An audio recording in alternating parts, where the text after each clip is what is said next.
ठाकुर जी की बड़ी कृपा है। साल भर में जितनी भी कथाएं होती हैं भगवत कृपा से, वैसे तो सभी प्रिय लगती हैं, लेकिन हर बार दत्त धाम के लिए एक नई परिभाषा चित्त में आ जाती है। इस बार हमारी बहन भी आई हैं, तो मैं उनको यही बोल रहा था कि वैसे तो मन चित्तवृत्ति सदा वृंदावन की ही रहने वाली है, लेकिन फिर भी देह का जन्म और देह की पहचान कि मैं क्या हूं, ये मुझे वृंदावन में हुआ। मैं एक देह हूं, मैं एक हाथ हूं, पैर हूं, मेरी आंख है, नाक है, जीभ है, कान है, त्वचा है, ये शरीर का बोध मुझे वृंदावन में हुआ।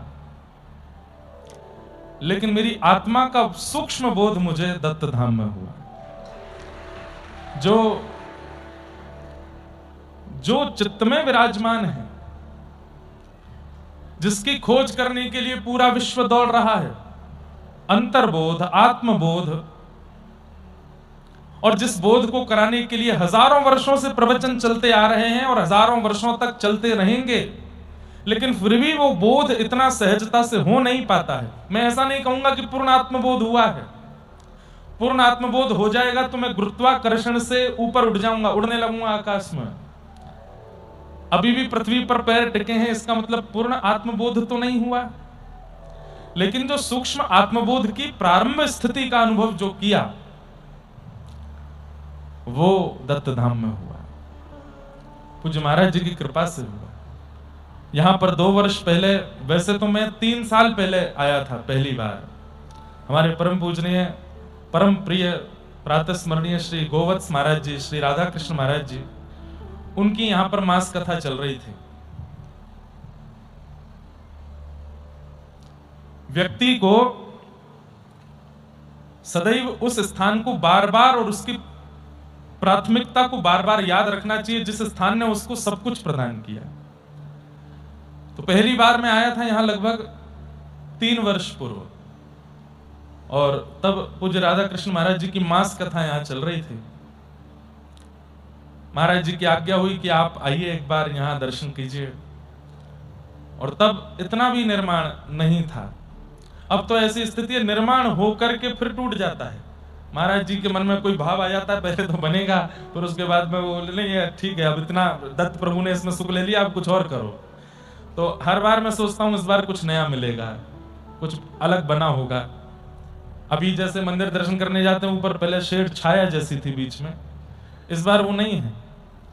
तो वो तो यहाँ चलता रहता है निर्माण कार्य। ऐसा लगता है कि विश्वकर्मा यहीं बैठे हैं, और विश्वकर्मा जी यहाँ कुछ ना कुछ थोड़ा थोड़ा निर्माण करते ही रहते हैं।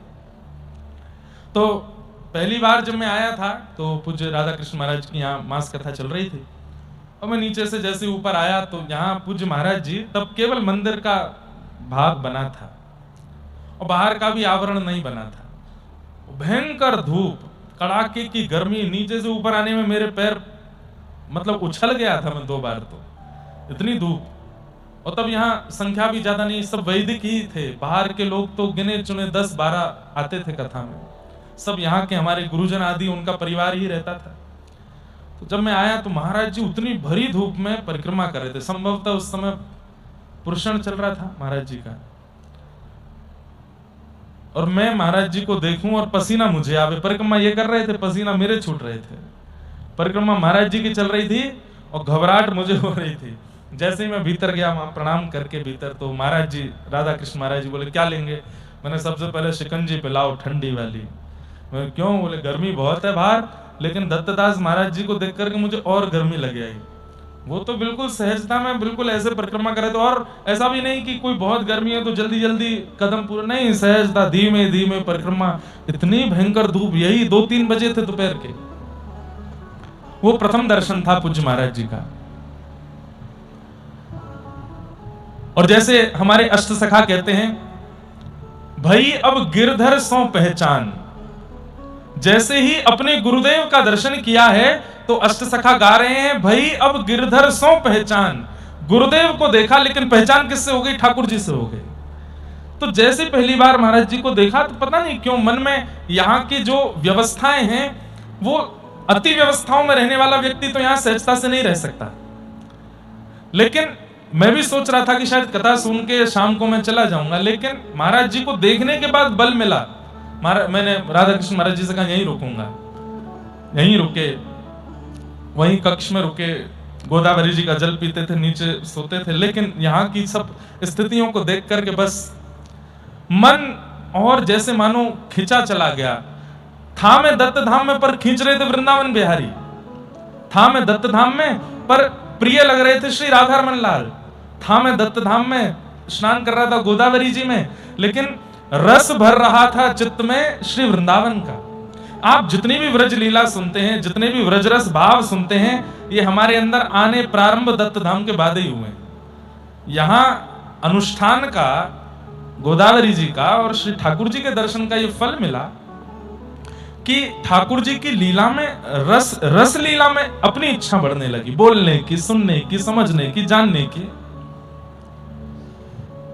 और तब महाराज जी ने फिर आज्ञा की। 2 दिन रुका था मैं, और यहां मैंने प्रवचन भी किया था थोड़ा सा। और उस समय का मंच कितना सामान्य सा था, एक बस पीछे फ्लेक्स लगी थी, गोवत्स महाराज जी यहाँ बैठे थे, सब श्रोताजन बैठे थे, इधर गैया, यहाँ गौशाला इधर ही थी, यहाँ गैया बंधी थी। और उस समय यहाँ हुआ, महाराज जी ने फिर आज्ञा की, अब आपको मास कथा के लिए आना है। मैंने कहा महाराज जी मैं कैसे रह पाऊंगा? बोले कि वो सब, एक बात याद रखिएगा, लिख लीजिएगा, गुरु आज्ञा नहीं देते, गुरु सामर्थ्य देते हैं।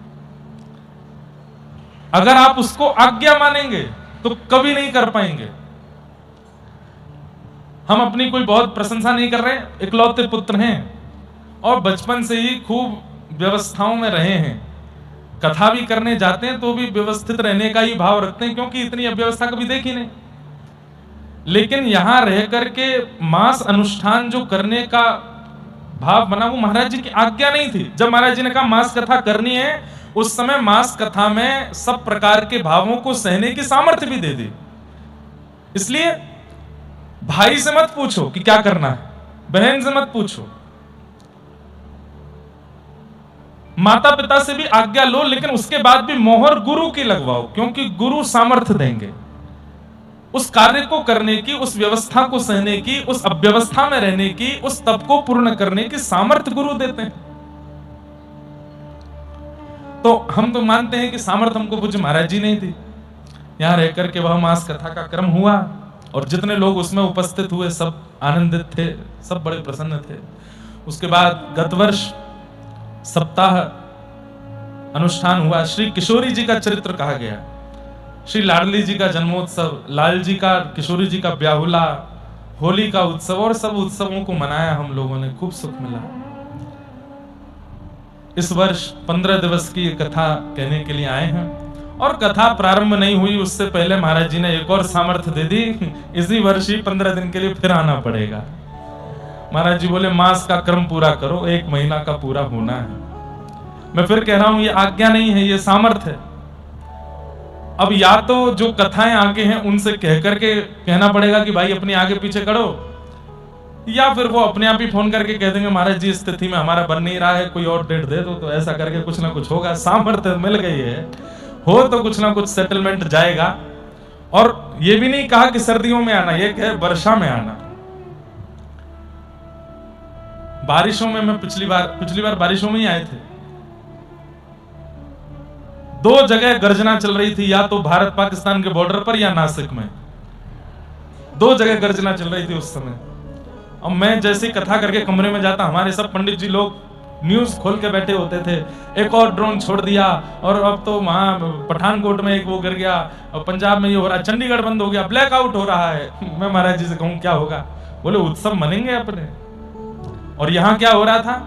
बरसानो बजत बधाई, कीरत ने लाली जाई। किशोरी जी का पूरा बरसाना धाम प्रकट हो गया था दत्त धाम में।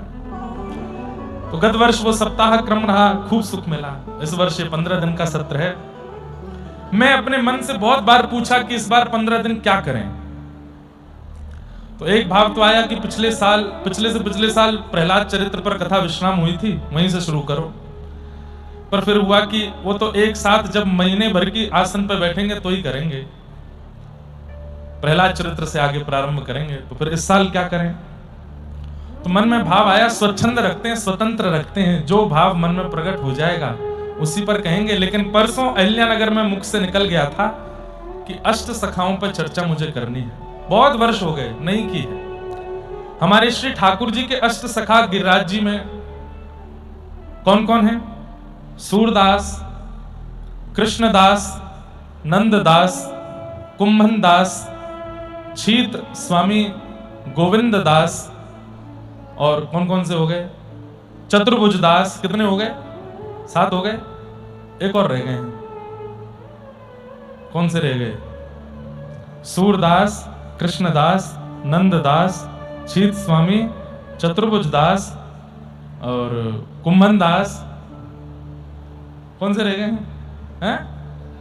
कुंभन दास हो गए, एक कोई रह गए, एक का नाम रह गया। हाँ, परमानंद दास। वाह, परमानंद दास को ठाकुर लायो पिल्ला घेर। इतना सुंदर चरित्र है, इतना सुंदर भाव है इन अष्ट सखाओं का।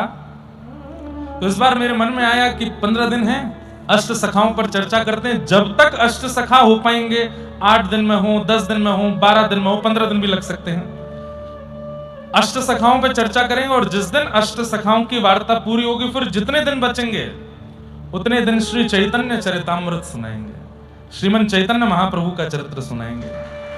बहुत सुंदर है। अगर चैतन्य चरित्र शुरू हो गया तो श्री गोदावरी जी में एक धारा और जाएगी यहां से, सबके नेत्र अश्रुओं की। ऐसा चैतन्य चरित्र है। तो ये मन में भाव लेकर के आया था। श्रीमद् भागवत जी के उदाहरणों के साथ इन भक्तों के, अष्ट सखाओं के और श्री चैतन्य चरित्र का सुंदर भाव हम लोग श्रवण करेंगे। आप सब लोग बंधुओं नियमों का पालन कीजिएगा, ये मेरी भी प्रार्थना है आपसे। मौन रहिएगा, सूर्योदय से सूर्यास्त तक स्पर्श न करें ऐसा पूर्ण प्रयास कीजिएगा। ये सब प्रयास करना है, ऐसा नहीं है कि अगर छू गए बोल दिए तो फिर कहीं अपराध लगेगा। वैसे तो यहाँ पर नियम है कि अगर किसी को स्पर्श का है और वो किसी को छू दे तो फिर उसको गोदावरी स्नान करने जाना पड़ता है, पुनः स्नान करके आप। लेकिन आप लोग सब नियमों का पालन कीजिएगा, मंत्र जप कीजिएगा, दत्त प्रभु का दर्शन करके प्रणाम कीजिएगा और वैदिक सब ब्राह्मणों को वंदन कीजिएगा। यहाँ किसी को कष्ट ना हो, ठेस ना पहुंचे, ऐसा कोई व्यवहार मत कीजिएगा। आज अक्षय तृतीया है। पिछले से पिछले साल अक्षय तृतीया पर महाराज जी के साथ लाल जी का यहाँ सुंदर मनोरथ हुआ था, अभिषेक हुआ था। आज लेकिन इतना विलंब हो गया, तो महाराज जी अगर आज्ञा दें तो कल सुबह के सत्र में अक्षय तृतीया का उत्सव, ठाकुर जी का चंदन उत्सव, चंदन यात्रा उत्सव हम लोग मनाएंगे। तो 12 बजे लगभग वहां ठाकुर जी की आरती होती है, उससे पूर्व ही यहाँ पर हम लोग अक्षय तृतीया का उत्सव कर लें, ऐसा महाराज जी। 10 बजे, हाँ, तो 10 बजे से पहले आप सब लोग यहाँ एकत्रित हो जाना। प्यारे गिरधर लाल जी यहाँ पधारेंगे। पहले सुंदर सुगंधित जल और शीतल जल से ठाकुर जी का अभिषेक, सबको दर्शन होगा प्यारे गिरधर लाल जी का। उसके बाद चंदन पहनेंगे ठाकुर जी और चंदन पहन करके मंगल में दर्शन देंगे। फिर सबको चंदन वितरण भी होगा, सब उस चंदन को लगाइएगा। ठाकुर जी को चंदन अर्पित किया जाता है अक्षय तृतीया पर। आज ही के दिन हमारे वृंदावन बिहारी लाल के चरण दर्शन होते हैं, और दिन नहीं होते। 365 दिन बिहारी जी के चरण छुपे रहते हैं, केवल आज के दिन चरण दर्शन होते हैं। ऐसी अक्षय तृतीया जिसमें सब कुछ अक्षय हो जाता। अक्षय मतलब जिसका कभी क्षय नहीं होता, जो कभी नष्ट नहीं होता। ऐसा पुण्य, ऐसा भाव, ऐसी भक्ति, ऐसा प्रेम जो आज के दिन हो गया वो कभी क्षय नहीं होगा। और एक और बात सुन लेना, आज के दिन अगर कोई पाप हो गया तो वो भी क्षय नहीं होगा, वो भी अक्षय हो जाएगा। इसलिए अक्षय तृतीया है आज। कल भी हम लोग अक्षय तृतीया का यहाँ उत्सव करेंगे।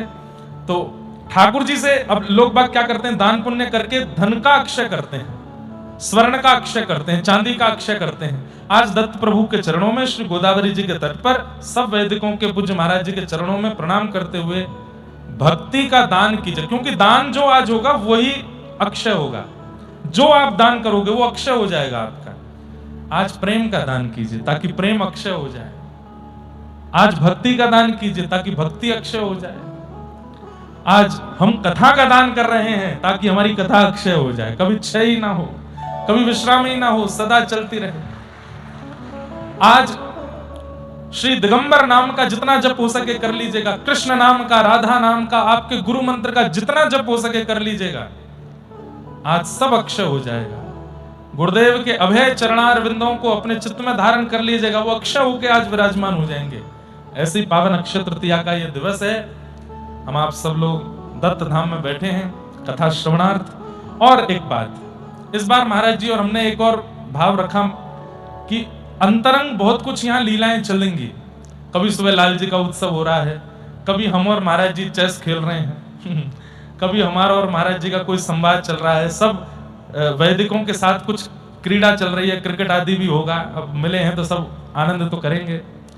हमारी आप सबसे प्रार्थना, जो अंतरंग यहाँ कुछ भी चले, रोज स्नान करने जाना आना, सब सहज रहें। उसके लिए आधुनिक यंत्र, फोन, मोबाइल का बहुत प्रयोग मत कीजिएगा।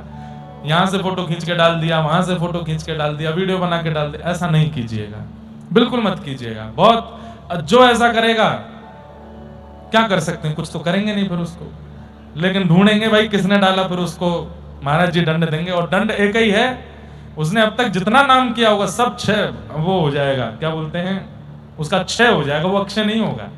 इसलिए यहाँ नियमों का पालन कीजिएगा, बिल्कुल भी आधुनिक यंत्रों का प्रयोग मत कीजिएगा। प्रेम से कभी कभी रात्रि में मन हो जाता है तो दत्त प्रभु के सामने कुछ गाने लगे हैं, तो जो लोग नियुक्त हैं दत्त धाम के और भक्ति पथ के, वो लोग अपने कैमरा से कुछ बनाएं, वो उतना ही डालेंगे, वही डालेंगे जो बाहर के लोग पचा सकें। अब यहाँ तो कई ऐसे भाव भी होंगे, ऐसे ऐसे अनुभव भी होंगे, अगर उसको आपने प्रचारित किया तो कहीं अपचना हो जाए बाहर वालों को। इसलिए सब लोग बस निष्ठा से बैठ करके कथा श्रवण कीजिए, नाम जप कीजिए, भगवत अनुभव कीजिए, त्रिकाल स्नान कीजिए गोदावरी जी में। और अपनी रिस्क पे, कहीं पता चली मां मूड़ फोड़े आए, अपना सिर से लहू निकल रहा है। पिछली बार हमारे एक पंडित जी मुंह के बल गिरे थे तो उनका एक दांत खो गया था। पूरा दत्त धाम लगा था ढूंढने में, मिला नहीं। अब जब हम जाते तो कहते हैं पंडित जी ढूंढ लो, क्या पता मिल जाए तो वो पंडित जी आए नहीं है यहाँ पर, आप इनमें से किसी को देखना नहीं। हाँ, वो इस बार आए नहीं है, आए तो हैं लेकिन मैं नहीं बताऊंगा कौन से हैं, नहीं तो आप बोलोगे महाराज जी देखो दांत मिला तो आनंद कीजिएगा। आज हम लोग सूरदास जी के चरित्र से प्रारंभ करते हैं। जैसा कि मैंने अभी थोड़ी देर पहले कहा था कि गुरु आज्ञा नहीं देते हैं, गुरु सामर्थ्य देते हैं। ऐसे सूरदास जी महाराज, जिनको श्रीमद वल्लभाचार्य जी महाराज ने ऐसी सामर्थ्य प्रदान की कि बिना नेत्र के होते हुए भी ठाकुर जी का अनुभव वे करते थे, ठाकुर जी का दर्शन वो करते थे। सूरदास जी का एक पद गा लीजिए, और पद गाते हुए हम लोग उनके चरित्र में प्रवेश करेंगे। हरि दर्शन की प्यासी अखियां, हरि दर्शन की प्यासी, हरि दर्शन की प्यासी अखियां। अक्षय तृतीया पर बताइए ठाकुर जी को नेत्र हमारे और कुछ नहीं देखना चाहते हैं नाथ, एक बार आपका अनुभव करा दीजिए, एक बार वो बाकी सूरत, एक बार वो बाकी मनोहर सूरत हमको दिखा दीजिए नाथ, और कुछ नहीं चाहिए, हम पर कृपा कीजिए। गाइए सब लोग।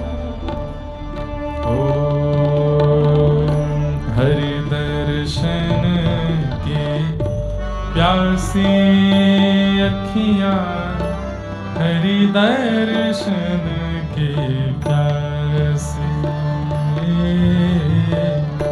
हरि दर्शन की प्यासी अखियां, हरि दर्शन की प्यासी। ओ देखो चाहत कमल नयन को, देखो चाहत कमल नयन को, देखो चाहत कमल नयन को, देखो चाहत कमल नयन को। निस दिन रहत उदासी, निस दिन रहत उदासी, हो, निस दिन रहत उदासी, अखियाँ हरि दर्शन की प्यासी, हरि दर्शन की प्यासी, अखियाँ हरि दर्शन की प्यासी। सूरदास जी से किसी ने कहा, आप किसको देखना चाहते हो? सूरदास जी वर्णन कर रहे हैं, केसर तिलक मोतिन की माला, वृंदावन के वासी,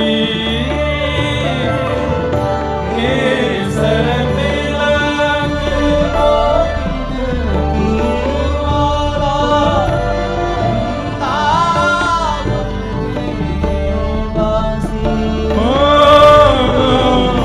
केसर तिलक मोतिन की माला, वृंदावन के वासी, केसर तिलक मोतिन की माला, वृंदावन के वासी।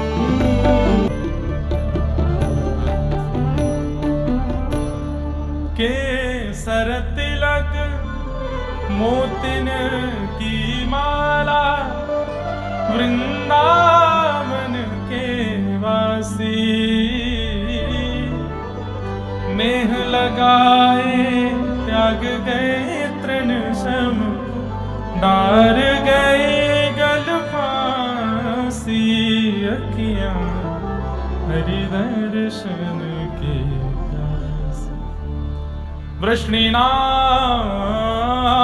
प्रवरो मंत्री, कृष्णस्य दयितः सखा, शिष्यो बृहस्पतिर्साक्षात् उद्धवो बुद्धिसत्तमः। एक बात निश्चित है, इस संसार में जो भी भक्त आए हैं वो पूर्व में ठाकुर जी के काल में आ चुके हैं, और ठाकुर जी ने पुनः उनको फिर भेजा है, पुनः भक्ति जागृत करने के लिए इस कलिकाल में। श्री सूरदास जी महाराज अपने पूर्व जन्म में श्री उद्धव जी के अवतार थे, भगवान के परम सखा। वृष्णीनाम प्रवरो मंत्री, कृष्णस्य दयितः सखा, शिष्यो बृहस्पतिर साक्षात उद्धवो बुद्धि सत्तम। श्री उद्धव जी महाराज वही श्री सूरदास जी के रूप में प्रकट हुए हैं। इसके पीछे दो कथाएं आती हैं कि एक कथा तो यह है कि जब उद्धव जी महाराज ब्रजमंडल गए और गोपियों से जो प्रेम सुनकर के आए हैं, वह प्रेम सुनने के बाद, सब लोग इधर देखो, ध्यान से सुनिए, ये चरित्र जो अब कहने जा रहे हैं हम 8 सखाओं के, ये आपको करोड़ों में भी नहीं मिलेंगे जो दत्त धाम में मिल रहे हैं। कहने का अभिप्राय है कि ये बंबई में होंगे तो इतने रस में नहीं होंगे, ये और किसी शहर में होगा इतना रस में नहीं होगा, ये दत्त धाम में होगा तो मुझे निश्चित है कि इसमें कुछ ना कुछ ऐसा जरूर प्राप्त होगा जो भक्ति वर्धक हो। इसलिए ध्यान से सुनिए एक एक शब्द। महाराज जी हम तो सोचते हैं पंचपदी की तरह कथा का भी एक नियम बना दें, जो इधर उधर देख रहा हो उसको तरफ खड़े हो जाओ, कान पकड़ो थोड़ी देर कान पकड़े खड़े रहो, या फिर व्यास जी के आने के बाद जो कथा में आवे वो कान पकड़ के खड़ा रहे, कम से कम कब तक, जब तक एक श्लोक ना बोल दिया जाए। ये बहुत जल्दी बनाऊंगा महाराज जी नियम में, और ये नियम नासिक का ही नियम रहा। 3 बार कथा कर ली हमने यहाँ पे, कुछ तो लेके जाए यहाँ से। तो ये नियम लेके जाएंगे कि हम 3 की बोल के 4 बजे आए, हमारे लिए नियम नहीं है। हाँ, तो हम भी कर लेंगे, कान पकड़ते हुए आ जाएंगे, मंच पे आके बैठ जाएंगे, और हमारे आने के बाद जो आएगा उसको बोलना नहीं पड़े, बाहर ही लिखा होगा, आप विलंब से आए, भीतर जाके कान पकड़ के खड़े रहिए अपने आसन पे, और जब तक एक श्लोक या एक पद ना गा दिया जाए तब तक खड़े रहो। ये नियम होना चाहिए, ध्यान पूर्वक सुनिएगा। उद्धव जी महाराज जब वृंदावन गए तो व्रज गोपिकाओं का जब उन्होंने रस सुना और वह प्रेम जब देखा, तो उद्धव जी को एक मीठी ईर्ष्या होने लगी कि मैं ऐसे प्रेम में क्यों नहीं हूं, ये भाव, ये स्थिति, ये रुदन, ये विरह मेरे चित्त में क्यों नहीं हो रहा है। व्रज की गोपियां जो उद्धव को एक भौरे के रूप में देख करके ज्ञान उपदेश कर रही हैं, उन व्रज की गोपी श्री राधा रानी, यशोदा मैया, नंद बाबा, तन सुखा, मन सुखा, धन सुखा, इन सब सखाओं की जो विरह की स्थिति है कृष्ण के वियोग में, लाला चलो गयो है, वाके वियोग को जो इनको भाव है रहो है, वाकू देख करके उद्धव जी कह रहे हैं ऐसा भाव मेरे चित्त में क्यों नहीं है। जैसे हम लोगों की दृष्टि कैसी है, बहुत धनवान व्यक्ति को देख करके लगने लगता है हम ऐसे क्यों नहीं, बहुत सुंदर व्यक्ति को देखने लगने लगता है हमारी त्वचा, हमारे नेत्र, हमारी नाक, हमारी हंसी ऐसी क्यों नहीं, बहुत सुंदर गायक गाने वाले को सुनकर के लगने लगता है कि ऐसा कंठ हमारे पास क्यों नहीं है। लेकिन भक्त कैसा होता है, वो दूसरे की भक्ति, दूसरे की स्थिति और विशेष रूप से दूसरे का विरह देख करके उसके चित्त में आता है कि मेरे चित्त में ऐसा विरह क्यों नहीं है, ऐसा भाव क्यों नहीं है। उद्धव जी महाराज आज तक एक अभिमान में रहते थे कि मैं बृहस्पति का शिष्य हूं, मैं भगवान का दैत्य सखा हूं, मैं यदुवंशियों का महामंत्री हूं, बुद्धि में बहुत पारंगत हूं। लेकिन आज उनका अभिमान चूर चूर हो गया। जब गोपियों को देखा, किशोरी जी को देखा, ब्रजवासियों को देखा, तो मन में आया ऐसा प्रेम मेरा क्यों नहीं है।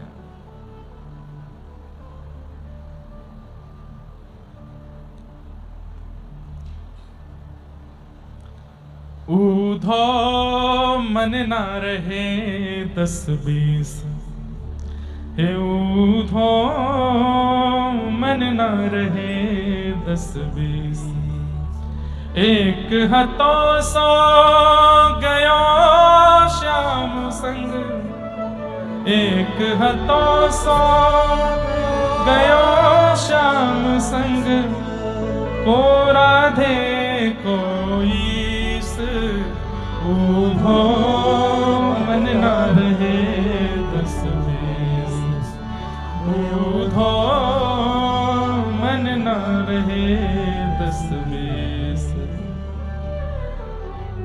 शिथिल भई सब ही माधो बिन, शिथिल भई सब ही माधो बिन, जथा देह बिन शीश, जथा देह। ब्रज की गोपियों की स्थिति कैसी है,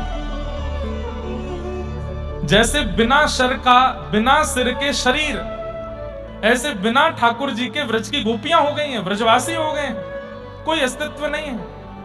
उद्धव समझा रहे हैं अरे गोपियों, कृष्ण से मन हटा करके कहीं और लगाओ, अपने पत्नी में, अपने बच्चों में लगाओ, पति में लगाओ, परिवार में लगाओ, व्यापार में लगाओ, घर में लगाओ। गोपियां कह रही उद्धव हमारे पास 10-20 मन नहीं है कि एक कृष्ण को दे दिया, एक पति को दे दिया, एक बच्चों को दे दिया, एक हाथों सो, एक ही था, गयो श्याम संग, को राधे को ईश, ऊधो मन न भय 10-20। ये तो हम आप सब लोग संसार के हैं, हमारे 20 मन हैं, एक इसको दिया, एक उसको दिया, एक वहां दिया, एक इधर दिया, एक यहां दिया, एक इधर, सब जगह बांट देते हैं। गोपियां कह रही एक ही है, और वो भी श्याम सुंदर ले गया अपने साथ, अब कहां लगाएं इस मन को। श्वासा अटकी रही आशा लगी, जी वही कोटि भरी, श्वासा अटकी रही आशा लगी, जी वही कोट बरीस तुम तो सखा श्याम सुंदर के, तुम तो सखा श्याम सुंदर के, सकल जोग के ईश, ऊधो मन ना रहे दस बीस। ये भी सूरदास जी का ही पद है। सूरदास रसकन की बत्तियां पुरवो मन जगदीश, सूरदास रसकन की बत्तियां पुरवो मन जगदीश, ऊधो मन न रहे दस बीस। गोपियों की स्थिति देख करके, ब्रजवासियों का ये व्यवहार विचार देख करके उद्धव जी महाराज रोते रोते ठाकुर जी के पास गए और जाकर के कहने लगे वापस वृंदावन चलो, आप वृंदावन में ही रहिएगा। ठाकुर जी बोले उद्धव नेत्र बंद करके खोलो। नेत्र बंद किए और फिर खोल करके देखा तो सब ब्रजमंडल वहीं प्रकट हो गया। ठाकुर जी बोले ब्रजवासी सदा मेरे संग ही रहते हैं उद्धव। तो फिर उद्धव ने कहा यदि आपके साथ ब्रजवासी रहते हैं, ये सब संयोग हो गया है, मुझे एक वरदान दे दीजिए। बोले क्या? मैंने जैसे ललिता, विशाखा, तुंग विद्या आदि सखियों को रोते हुए देखा, मैंने जैसे श्री नंद यशोदा को रुदन करते हुए देखा, मैं जैसे सब गोपियों को रुदन करते हुए और श्री जी को विरह गाते हुए देख रहा था, मैं चाहता हूं कि कलिकाल में मैं भी जन्मूं और इन गोपियों के सब रस को, इन ब्रजवासियों के रस को मैं गाऊं। मैं गाना चाहता हूं, मैं रोना चाहता हूं। मुझे वरदान दो कि मैं कलिकाल में ऐसा भक्त बन के आऊं जो इन ब्रजवासियों के रस को गा सकूं। ठाकुर जी बोले तथास्तु, कलिकाल में तुम हमारे परम भक्त सूरदास बनोगे। नेत्रहीन है सूरदास, नेत्र नहीं है, लेकिन ब्रजवासियों को गाया, ब्रज के रस को गाया है सूरदास जी। एक कथा यह है और एक कथा यह है कि सखियों ने इनको श्राप दे दिया था। ठाकुर जी के निकुंज में प्रवेश कर रहे थे, सखियों ने रोका, नहीं माने तो सखियों ने श्राप दे दिया कि जाओ तुम नेत्रहीन हो जाओगे। इसलिए कलिकाल में उद्धव जी महाराज सूरदास बन के आए। पर हमको ये कथा इतनी ज्यादा मन को भाती नहीं, वो वाली कथा भाती है कि सूरदास जी के मन में आया मुझे गाना है। अच्छा, अब ये चरित्र आजकल 2 दिन तो चलेगा, बहुत बड़ा चरित्र है, लेकिन एक बात मैं पहले बता दूं कि सूरदास जी की 1.25 लाख पद रचना की इच्छा थी।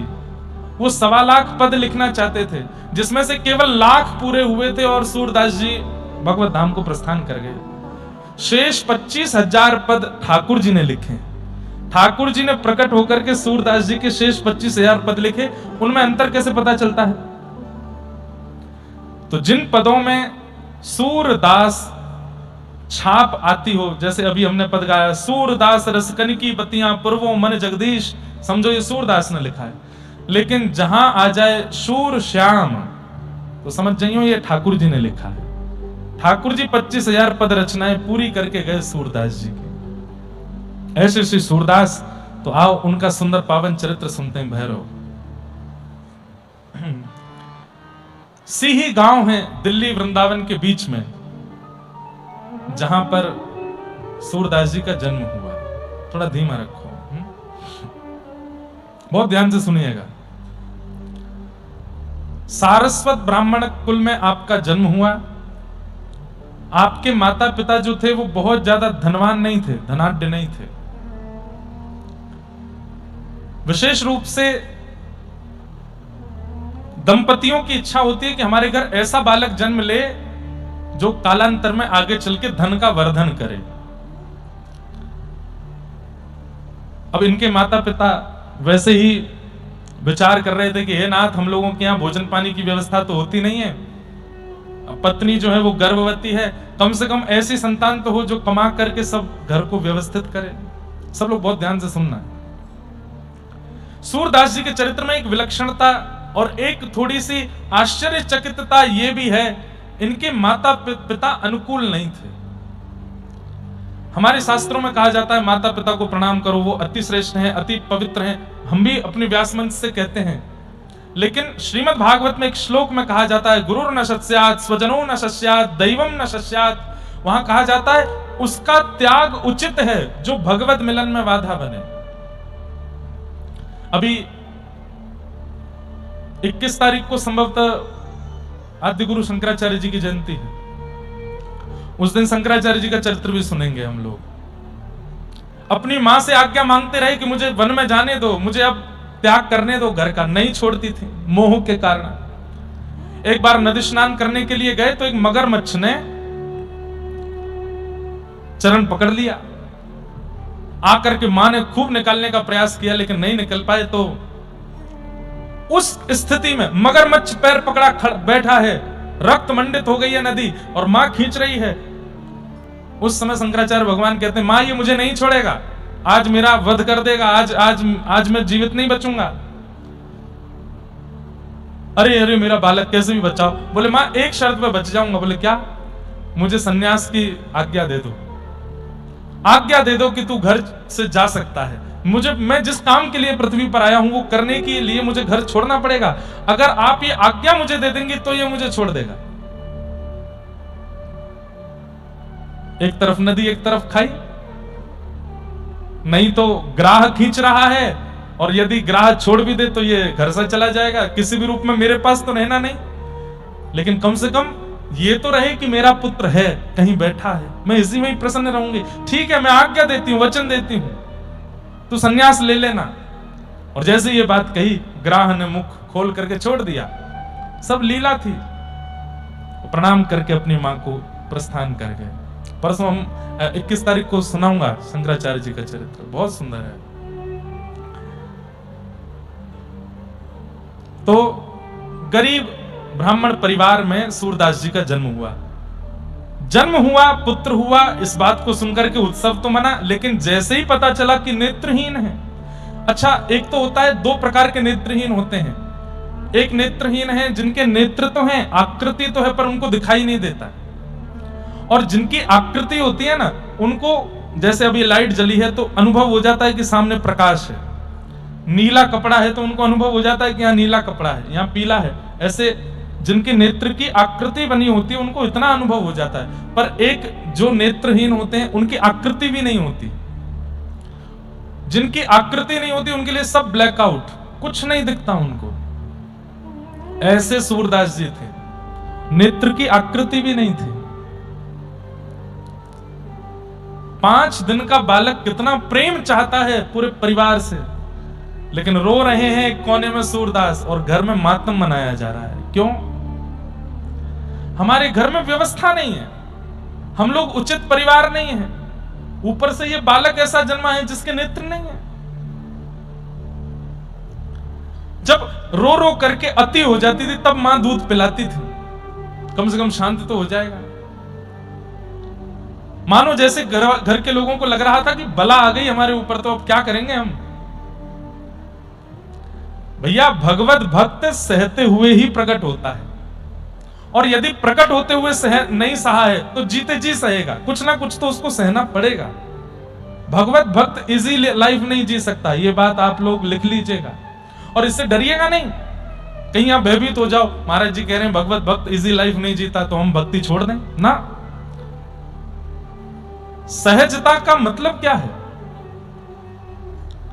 मैं एक बात कथा में कहा करता हूं कि हम लोगों को कितना कष्ट सहना है ये विभाजित है। 1 जन्म में, 2 जन्म में, 3 जन्म में, 4 जन्म में, इतने वर्ष सब विभाजित है। मेरा लिखा होगा कि मुझे इतने जन्म लेने हैं और इतना कष्ट सहना। लेकिन जैसे ही मैं भक्ति में प्रवेश करता हूं तो ठाकुर जी विचार करते हैं, बार बार जन्म देने से अच्छा एक बार में ही सारे कष्ट भुगवा दो। इसको 3 जन्म में जितना कष्ट सहना है 1 जन्म में ही सारे कष्ट दे दो, ताकि इसका दोबारा जन्म ना हो, ये मेरे पास रहे। तो भक्तों के जीवन में जो संकट दिखता है, कष्ट दिखता है, उसको आप कष्ट मत समझिए। वो एक प्रकार से ठाकुर जी सब एक साथ निपटवा देते हैं। इसलिए सरल जीवन नहीं होता भक्त का। धीरे धीरे सूरदास जी बड़े हुए। 3-4 वर्ष की जब अवस्था हुई, घर वाले बस ऐसे रखते थे कि इसको रखना है, कोई विशेष उनके प्रति प्रेम नहीं था। लेकिन 3 विद्याएं ऐसी थीं जो जन्म से थी सूरदास जी में। पहली विद्या कवित्व, कविताएं, पद रचना और सुंदर सुंदर भाव रचना बहुत अच्छी करते थे, कवित्व रचना। दूसरा, सूरदास जी में जन्म से था गायन, गाते बहुत अच्छा थे। और तीसरा, सूरदास जी के अंदर गुण था भविष्य कथन कर देते थे, बता देते थे कब कहां क्या क्या कैसे होने वाला है। यह सूरदास जी की जन्म से विद्या उनको प्राप्त हुई थी। 3 विद्याओं से युक्त। संसार में हर व्यक्ति मतलब हर व्यक्ति जन्म से एक गुण लेकर के आया होता है जो ठाकुर जी ने देके भेजा है। कई लोग उस गुण को खोज लेते हैं, कई लोग उस गुण का चिंतन भी नहीं कर पाते। सूरदास जी के अंदर ये 3 गुण थे, कविता लिखते थे, गायन करते थे और तीसरा भविष्य बता देते थे। एक बार इनके पिताजी कहीं किसी यजमान के यहां गए, ब्राह्मण थे, तो यजमान ने दक्षिणा में 2 सोने की मोहर प्रदान की। 2 सोने की मोहर पाकर के पिताजी तो इतने खुश कि बस पूछो मत। अब तो घर आए नाचते हुए। पत्नी ने पूछा, आज इतने प्रसन्न क्यों हो? अरे देवी देखो, 2 सोने की मोहर मिली हमको, अब 6 महीने की तो सब व्यवस्था हो गई, खूब राशन आ जाएगा, खूब बढ़िया, खूब पेट पूजा चलेगी, और ये भी इसको भी खिलाना होता है, ये भी प्रेम से रहेगा, खूब प्रेम से पवाएंगे और कोई दिक्कत नहीं है। 2 सोने की मोहर, 6 महीने तो अब कोई दिक्कत नहीं है, और 6 महीने में कोई ना कोई यजमान मिल ही जाएगा, थोड़े और पैसे दे देगा, धीरे धीरे बढ़ जाएंगे सब। पिताजी ने दोनों सोने की मोहर एक कपड़े में बांध करके एक स्थान पर रख दी। स्थान भी नहीं था, 2 ईंटों के बीच में थोड़ी जगह थी, वहां रख दी। रात्रि में सोए, अब बार बार उठ के जाके देखें सोने की मोहर रखी है ना, बोले हाँ रखी है। फिर सो जाए, फिर उठे, अरे वाह रखी है ना, बोले हाँ रखी। गहरी नींद लगी थी, इतने में ही 2 चूहे आए और पूरे घर को खगोल रहे थे। तभी वो पोटली मिली, पोटली मुंह में दबा के चूहे भाग गए वहां से। सुबह उठ करके ना कोई हाथ दर्शन किया, ना कोई सूर्य प्रणाम किया, कुछ नहीं, सीधे जाके पोटली ढूंढी 2 सोने की मोहर की। जैसी देखी तो नहीं मिली। अब तो रोने लगे, पत्नी को बुलाया, कहां गई दोनों सोने की मोहर? पत्नी ने कहा मुझे नहीं पता, यहीं रखी थी। पूरे घर में ढूंढा लेकिन कहीं नहीं मिला। सूरदास जी तो क्या ही पूछें, ये तो देख ही नहीं सकते, ये कहां लेके जाएगा। इतना रोमे कि बस परेशान बैठे हैं, सिर पर हाथ धर के सुबह से बैठे, अब क्या होगा हमारा, अब तो सब सर्वनाश हो गया। अरे हमें तो लगता है यही मनहूस है, जब से जन्म लिया है तब से हमारे घर की गतिविधि और खराब हो गई। 2 सोने की मोहर कल आई है, 24 घंटे नहीं, उससे पहले चली गई। सूरदास जी छोटे से बोल पड़े, पिताजी, मां आप रोते क्यों हो? अरे तुझे कुछ करना थोड़ी पड़ता है, बना बनाया भोजन मिलता है, खाने पीने को सब सामग्री मिल जाती है। पिताजी मैं वो नहीं कहता, मैं बस ये कहना चाहता हूं कि हम कोई धनवान थोड़ी जन्म लेते हैं, जैसा जन्म लिया था वैसे ही रहना है जीवन भर। 2 सोने की मोहर के पीछे आप इतना रुदन क्यों कर रहे हैं? ठाकुर जी से प्रार्थना कीजिए ना, जो मंगल में होगा वो विधान होगा। नहीं माने, फिर भी रो रहे हैं, परेशान बैठे हैं। सुबह से शाम हो गई, अन्न का एक दाना नहीं बना घर में। दोनों माता पिता सिर पर हाथ धर के बैठे। सूरदास जी बोले, सुनिए, मुझे भविष्य देखना आता है और मुझे मंगल देखना आता है, तो मैं बता सकता हूं कि सोने की मोहर कहां है। लेकिन पिताजी,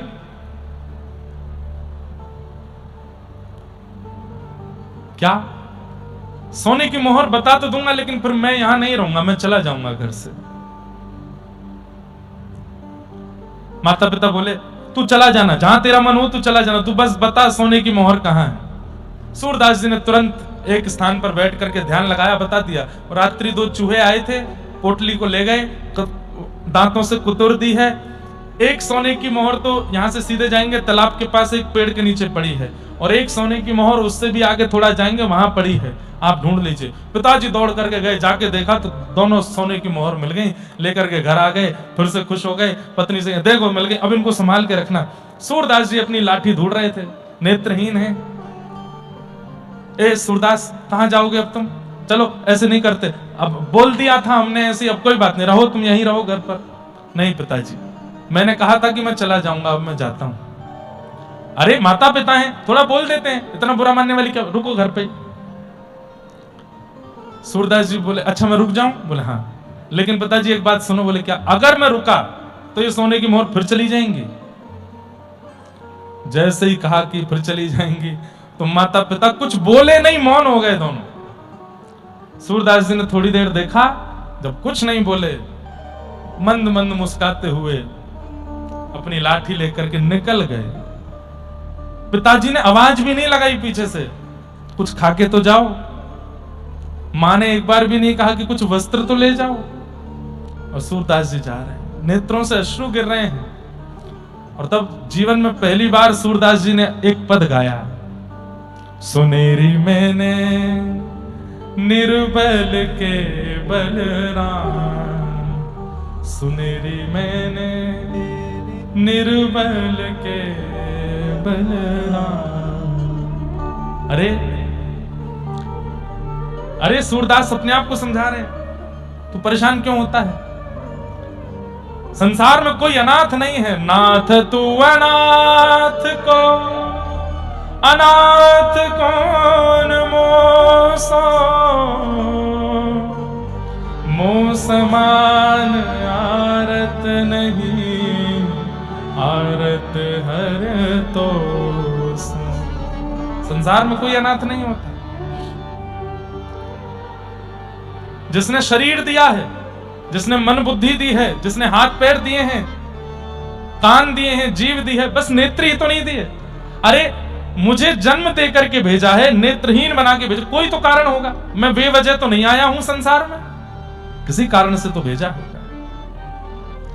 और नहीं है माता पिता तो क्या हो गया। अपने माता पिता को चित्त से प्रणाम, दंडवत प्रणाम करके सूरदास जी निकल गए, और बस मन में यही भाव गाते जा रहे हैं, सुनेरी मेरे निर्बल के बलराम। मैंने तो सुना है कि वे निर्बलों के बल हैं, सबको बल देते हैं।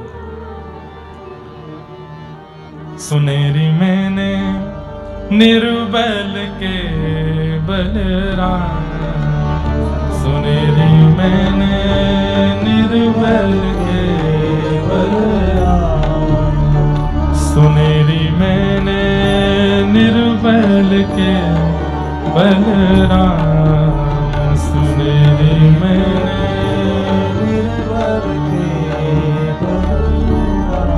जब लग गज बल अपनों बर त्यो, जब लग गज बल अपनों।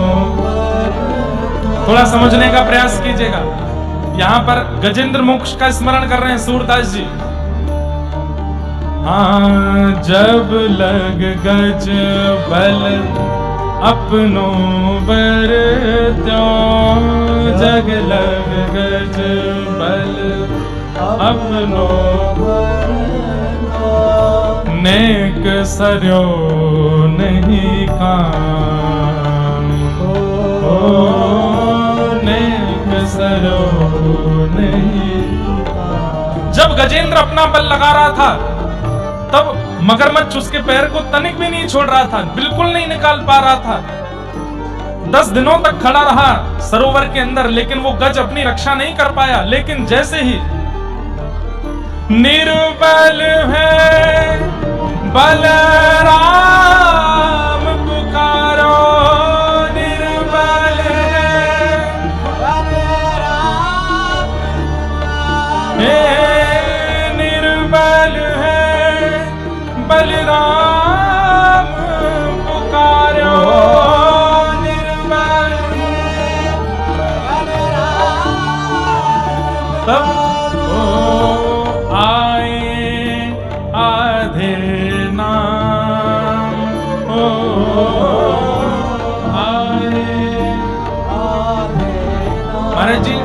यहाँ आधे नाम पे दो बातें कही जाती हैं, हमारे रसिकजन कहते हैं। आए आधे नाम मतलब एक बात तो कही जाती है कि जब गजेंद्र ने स्तुति गाई, किसी भी भगवान का नाम नहीं बोला, सब देवता आकाश में खड़े हैं, रक्षा करने के लिए तैयार हैं, लेकिन जा कोई नहीं रहा है। क्यों?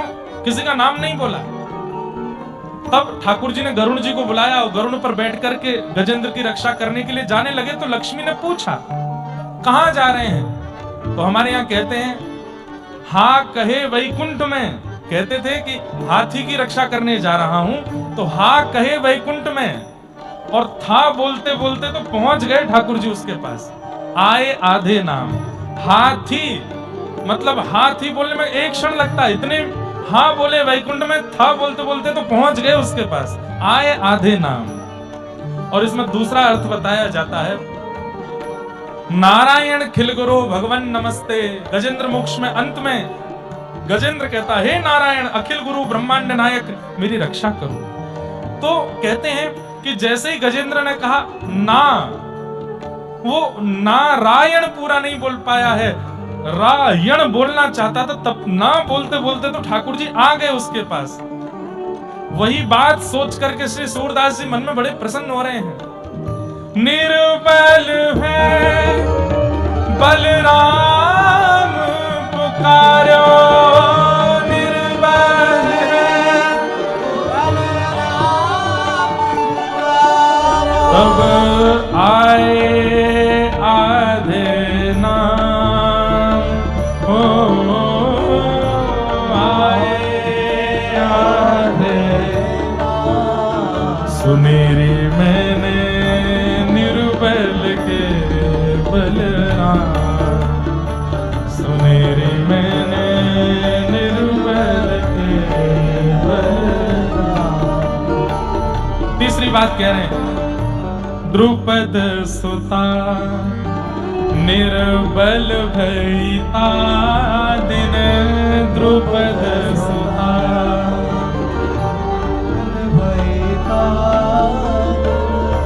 तज आए निज धाम, तज आए निज धाम। हे दुशासन की भुजा थकित भई, दुशासन की हे दुशासन की भुजा थकित भई, दुशासन की भुजा थकित भई, तब बसन रूप भय श्याम, बसन रूप भय श्याम। सूरदास जी सोच रहे हैं, महाभारत की सभा लगी है, बड़े बड़े योद्धा चारों तरफ बैठे हैं, और उस समय खेल में अपनी पत्नी को हार गए हैं पांडव। द्रौपदी जो अपने बड़ों के सामने इतनी लज्जा करती है, कभी नजर उठा के नहीं देखती, उसको उसके वस्त्र के पल्लू को खींच के उसको लाया गया सभा में।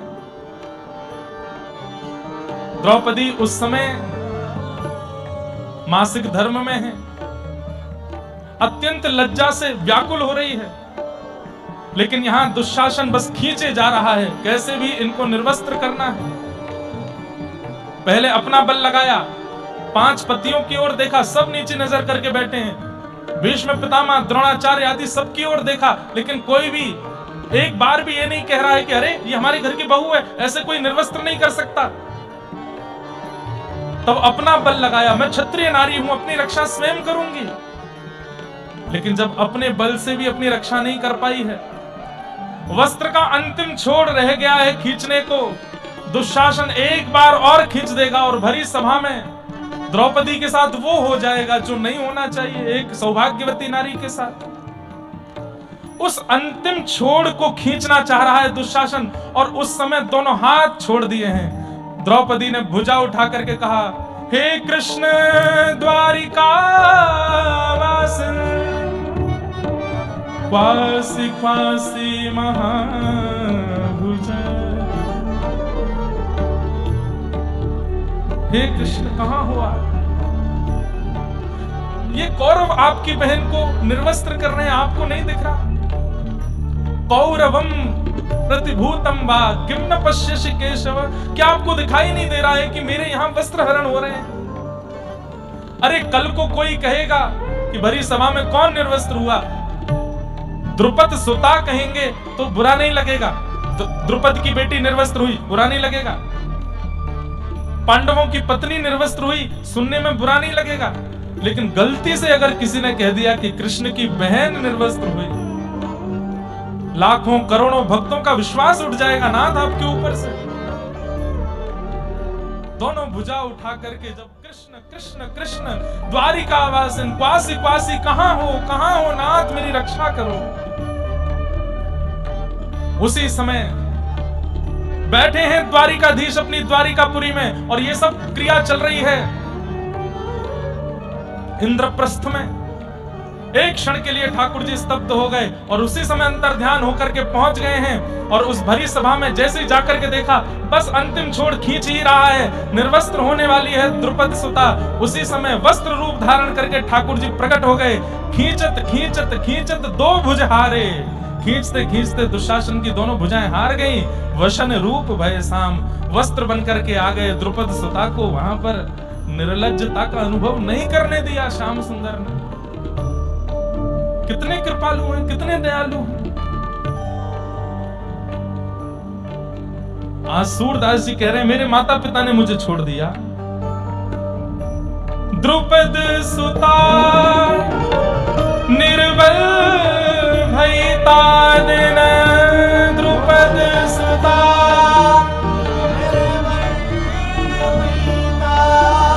हो तज आए निज धाम,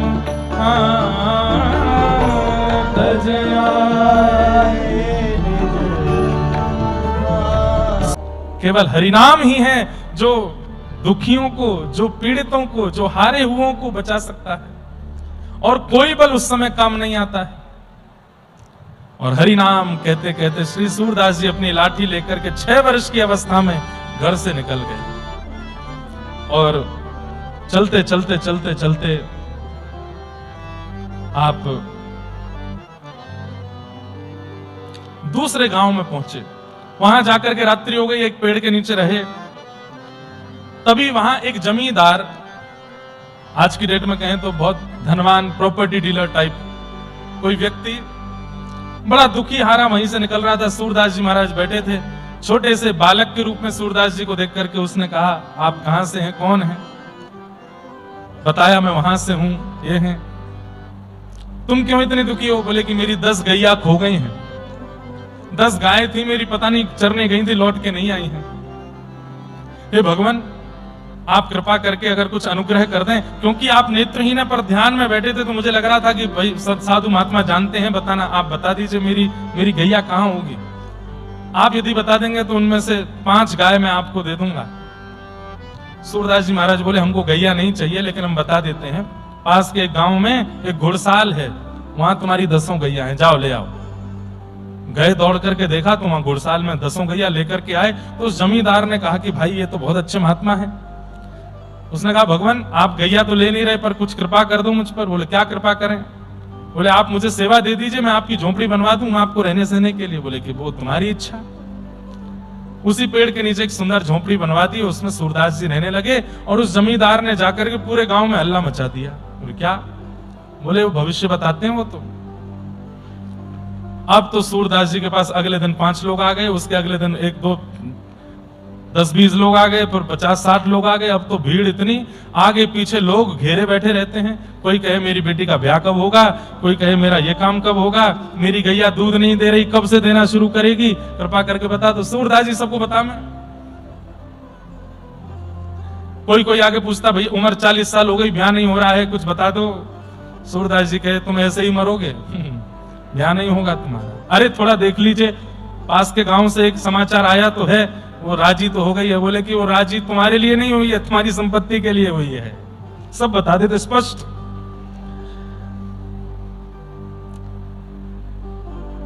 उनमें से कईयों ने तो सूरदास जी को गुरु मान लिया, वो यही हमारे गुरु जी हैं, सब जानते हैं, सब बता देते हैं। लेकिन सूरदास जी की रुचि उसमें कम थी। वो एक समय पर बैठ के जब सत्संग करते थे उसमें उनको बड़ा आनंद आता था। और सूरदास जी अपनी प्रारंभिक समय में दीनता के पद ज्यादा गाते थे। ठाकुर जी परब्रह्म है, हम सब दीन हैं, हम सब सेवक हैं, हम सब उनके दास हैं, ऐसे पद उन्होंने ज्यादा गाए। लेकिन 18 वर्ष की अवस्था हो गई। एक दिन बैठे थे और अचानक से पता नहीं क्यों रात्रि में अपनी कुटिया के बाहर निकल के देखा तो जहां तक देखे लोग बाग, भीड़ ही भीड़, और सब ऐसे ही सो रहे हैं। किसी को गद्दा नहीं मिला तो ऐसे ही सो गए। छोटे छोटे बच्चे रो रहे हैं, उनको कम अपने हृदय से लगा के माताएं सो रही। किस लिए? सुबह 4 बजे सूरदास जी बाहर निकलेंगे, नहाने जाएंगे, तो बीच रास्ते में हम पूछ लेंगे हमारा ये काम कैसे बनेगा, तो चलते फिरते भी बता देते थे। सूरदास जी बोले इनमें से एक भी भक्ति युक्त होने के लिए, ज्ञान युक्त होने के लिए नहीं आया है, सब चमत्कार के पीछे आए हैं। तो सूरदास जी बोले सुबह होने दो। सुबह हुई, जैसे ही ब्रह्म मुहूर्त हुआ सूरदास जी कुटिया के बाहर आके बैठे। हजारों लाखों लोग चारों ओर सब जय जयकार कर रहे हैं, सूरदास जी की जय हो, सूरदास जी की जय हो। पहले उनको सूरदास ने सूर स्वामी कहा जाता, सूर स्वामी की जय हो। सूरदास जी बोले सब लोग शांति रखो, हम एक घोषणा करने वाले हैं, सब लोग ध्यान से सुनना। क्या घोषणा करेंगे? सब बिल्कुल सुई गिर जाए तो आवाज आ जाए, इतनी शांति में सुने। सूरदास जी बोले आज के बाद हम भविष्य कथन नहीं करेंगे। हमको कल रात्रि में कुछ आज्ञा हुई भगवान की और हम आज के बाद किसी को कुछ नहीं बताएंगे, भविष्य बताना आज से बंद। सब एक दूसरे, तो फिर क्या करोगे? बोले यहां बैठ के भजन करेंगे और शाम को 1 घंटा प्रवचन करेंगे, जिसको आना है आओ। 10 लोग भी नहीं रहे, सब चले गए। जितने थे सब वहां से लौट के चले गए। 10 वो लोग रुक गए जिनको सूरदास जी के प्रवचन में आस्था थी, और लाखों लोग वो चले गए जो केवल चमत्कार के लिए रुके हुए थे। सूरदास जी प्रसन्न हो गए, बोले बस जितना कम सामान रहेगा उतना सफर आसान रहेगा। बढ़िया है, जीवन के इस सफर में जितनी कम बोझ लेकर के चलेंगे बढ़िया। ये क्या चमत्कार का हमने अपने ऊपर ले रखा था, छोड़ छाड़ दिया, सब नहीं बताएंगे। अब 10 ही लोग रह गए। सूरदास जी बोले ये है संसार की वास्तविकता। आप काम के हो तो आपके पीछे सब हैं, और आप किसी काम के नहीं हो तो कोई नहीं है। 10 लोग बचे। सूरदास जी बोले भैया तुमको चमत्कार से किंचित भी अगर लोभ हो तो पहले ही बता दो। बोले कुछ नहीं है महाराज। बोले तो चलो हमारे साथ, और निकल पड़े महाराज। चलते चलते पहुंच गए श्री गौ घाट, यमुना जी के तट पर, मथुरा ब्रजमंडल में आ गए। वहां रहकर के अब सूरदास जी केवल पद गाते हैं और भगवान का सत्संग करते हैं। 10-15 साल ऐसे ही निकल गए। अब एक बहुत ध्यान से सुनने वाली बातें हैं, बहुत छोटे छोटे प्रसंग में बहुत कुछ अनुभूतियां होती। सूरदास जी की अवस्था लगभग 35 वर्ष की हो गई। लेकिन आज सूरदास जी के मन में आया कि मेरे अंदर भक्ति तो आ गई, मेरे अंदर भजन तो आ गया, ज्ञान तो आ गया, प्रेम नहीं आया। मैंने सुना है कि यहां बैठ करके लोग कथा सुनते हैं, प्रवचन सुनते हैं, नेत्र सजल हो जाते हैं, उनके नेत्रों से अश्रु गिरने लगता है। मेरी इस अवस्था तो अभी तक नहीं बनी। क्यों नहीं बनी? गुरु नहीं आए मेरे जीवन में, मेरे जीवन में गुरु नहीं आए। एक बात कहें बंधुओं, बहुत कम अवस्था में गुरु मिल जाएं ऐसी भावना मत रखिए। प्रारंभिक भजन केवल इसलिए कीजिए कि मुझे गुरु मिल जाएं, और गुरु मिलने के बाद जो भजन होगा वो ठाकुर जी की प्राप्ति के लिए होगा। प्रारंभिक भजन तो गुरु प्राप्ति के लिए हो। अभी जो भजन चल रहा है वो किस लिए हो? कि मुझे मेरे जीवन के गुरु मिले।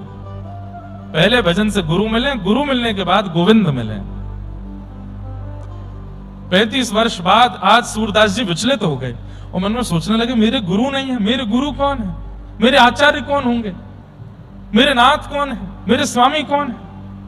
यमुना जी से प्रार्थना करने लगे, व्रज से प्रार्थना करने लगे, रजरानी से प्रार्थना करने लगे, मेरे जीवन के सदगुरु भेजिए मेरे पास। और बस अब तो यही व्याकुलता है कि गुरु मिलें, गुरु मिलें, गुरु मिलें। सुन ली उनकी पुकार। श्रीमद् वल्लभाचार्य महाप्रभु भारत भ्रमण करते हुए जैसे ही ब्रजमंडल आए, पूरे ब्रज में जय जयकार चल रही थी, हजारों लोग उनके आगे पीछे जय जयकार करते हुए चलते थे। श्री कृष्ण शरणम मम की गूंज हो रही थी। पास के गौ घाट के ऊपर श्री वल्लभाचार्य महाप्रभु आए। हल्ला हल्ला सुनकर के श्री सूरदास जी महाराज ने कहा, भैया इतना शोरगुल है, बाहर इतने सारे लोग, ये किस लिए हैं? बोले, अरे श्रीमन महाप्रभु श्री वल्लभाचार्य महाप्रभु पधारे हैं, उनके शिष्य आदि आए। बस वल्लभाचार्य नाम सुनते ही मानो जैसे परम शांति का अनुभव होने लगा। सूरदास जी को ऐसे लगने लगा जैसे अत्यंत प्यासे को जल पिला दिया गया हो। मन में इच्छा हुई, अभी ये इच्छा नहीं हुई कि यही मेरे गुरु हैं, मन में केवल इच्छा हुई कि इनका इतना नाम मैंने सुना है, इतना इनका यश है, और सबसे बड़ी बात वो केवल भक्ति पर प्रवचन करते हैं और उनकी कथा सुन के, प्रवचन सुन के लोग भक्त बन जाते हैं। भैया कोई हमें दर्शन करा लाओ। गांव के लोग बोले, सब लोग इधर देखो, ध्यान से सुनो। हाँ लाली, क्या चाहिए? कहां को आ रही हो भगवती? जय हो, जय हो। अनसुईया मैया हैं, दत्त प्रभु ने भेजे, जाओ मैया आप ही वंदन कर आओ व्यासपीठ को। क्या बता रहा था मैं? कहां चल रही थी कथा? अच्छा, हम बोले जा रहे हैं, आपको समझ तो आ रही है ना? सबको हिंदी समझ आती है ना? यहाँ पे 2 बार कथा कर चुके हैं हम पहले भी, हमको पता है, लेकिन फिर भी कई लोग ऐसे हैं जो मराठी ही बोलते हैं या संस्कृत ही बोलते हैं। सबको हिंदी समझ आ रही? हाथ ऊपर करके एक बार बता दो। हाँ ठीक है, ठीक। बस मास कथा में हम रोज परीक्षा लेते थे, रोज लोग लिख लिख करके लाते थे 24 गुरुओं के ऊपर। इस बार भी महाराज जी से आज्ञा लेके कुछ परीक्षा जैसी करते हैं, और पूछने पर जो उत्तर नहीं देगा उसको कान पकड़ के खड़ा होना पड़ेगा थोड़ी देर, ठीक है? कथा में प्रारंभ के 10 मिनट केवल प्रश्न उत्तर करेंगे, ठीक है? और रैंडमली ऐसे उठा के, हाँ भाई तुम उठो बताओ, ध्यान से सुनना, कल कहीं आपका नंबर नहीं आ जाए। भाई कभी कभी ऐसे ही सुनानी पड़ती है कथाएं ताकि भक्ति चित्त में आवे। ध्यान से सुनो। तो सूरदास जी महाराज किसी से बोले, भैया वल्लभाचार्य जी आए, गौ घाट पे बैठे, हमें दर्शन करा लाओ। तो गांव का कोई व्यक्ति बोला, अरे आपको दिखता तो है नहीं, लाठी पकड़ के चलते हो, इतनी भीड़ भाड़ है वहां पर।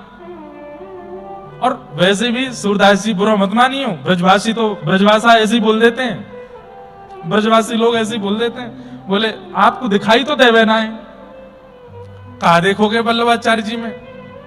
आंखन के आगे कछु दिखे तो है ना है? जैसी स्थिति यहाँ कुटिया में वैसी माए व्यवहारी है, दिखना तो कछु है ना, यहीं बैठे रहो। तो सूरदास जी के नेत्र सजल हो गए। अरे पागल, मैं उनको नहीं देख पाऊंगा, पर वो तो मुझे देख लेंगे ना, वो तो मुझे देख लेंगे। उनकी दृष्टि तो एक बार मुझ पे पड़ जाएगी, और उनकी दृष्टि पड़ गई, गुरु दृष्टि पड़ गई, यही तो हम चाहिए। चल ले चल मोकू। और सूरदास जी लिए लाठी हाथ में चले गए वल्लभाचार्य महाप्रभु का दर्शन करने। बंधुओं, वल्लभाचार्य जी कौन है? भगवान के मुख के अवतार हैं। श्री ठाकुर जी के मुख की इच्छा हुई कि मेरा इतना वर्णन सबने किया, मैं भी तो इसको देखूं ये कैसा है। तब भगवान का मुख ही श्रीमद् वल्लभाचार्य जी के रूप में प्रकट हुआ। सोचिए, भगवान के अंग प्रत्यंगों को भी इच्छा हो जाती है कि हम भी तो अपना अनुभव करें। कितना सुंदर है भगवान का मुख। वही श्रीमद् वल्लभाचार्य जी के रूप में प्रकट हुए। सूरदास जी गए, जाकर के ऐसी पंक्ति में सबसे आगे बैठे थे। वल्लभाचार्य महाप्रभु देख करके बोले, सूरदास, हमने सुना है आप पंक्तिबद्ध करते हैं, गाते हैं, कुछ गाओ। तो सूरदास जी महाराज बोले, सब आपकी कृपा है, कुछ गाओ।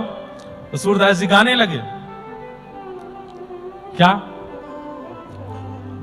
कौन कुटिल खल कामी मौसम, जो तन दियो ताहि बिसरायो, जो तन दियो। एक बात कहें बंधु, सूरदास जी के पद में एक विशेषता है, आप कहीं बैठ के गा लीजिए, ठाकुर जी सुनने अवश्य आते हैं। सूरदास जी के पद ठाकुर जी को इतने प्रिय हैं, इतने प्रिय हैं, आप कहीं भी बैठ के गाने लगिए। मैं गाता हूं तो मेरे कहीं ना कहीं के रोंगटे खड़े होते हैं, मुझे लगता है ठाकुर जी आ गए, सुनने आए। इतने प्रिय हैं सूरदास जी के पद। और अभी तो बहुत बड़ा एक चेंज आने वाला है, गुरु जीवन में आ रहे हैं ना। देखिए गुरु के आते क्या होगा सूरदास जी के साथ। अभी तक आपने सारे पद सुने, सूरदास जी ने कैसे पद गाए, क्या गा रहे हैं? जो तन दियो ताहि बिसरायो।